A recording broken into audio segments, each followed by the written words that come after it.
یہ کہانی ہے مغل بادشاہ اکبر کی، جو اپنے انصاف، عقل اور رحم دلی کی وجہ سے پوری دنیا میں مشہور تھا۔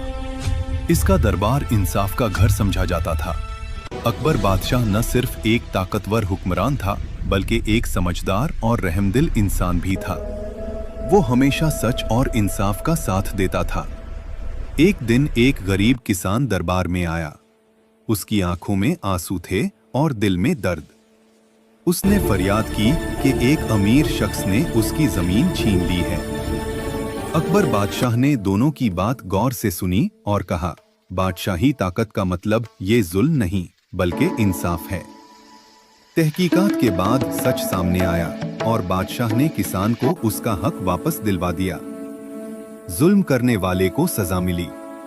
عوام نے خوش ہو کر نعرے لگائے، بادشاہ ہو تو اکبر جیسا ہو۔ یہی وجہ تھی کہ اکبر بادشاہ کو آج بھی ایک عادل اور عظیم حکمران کے طور پر یاد کیا جاتا ہے۔ سبق یہ ہے کہ انصاف ہی اصل طاقت ہے۔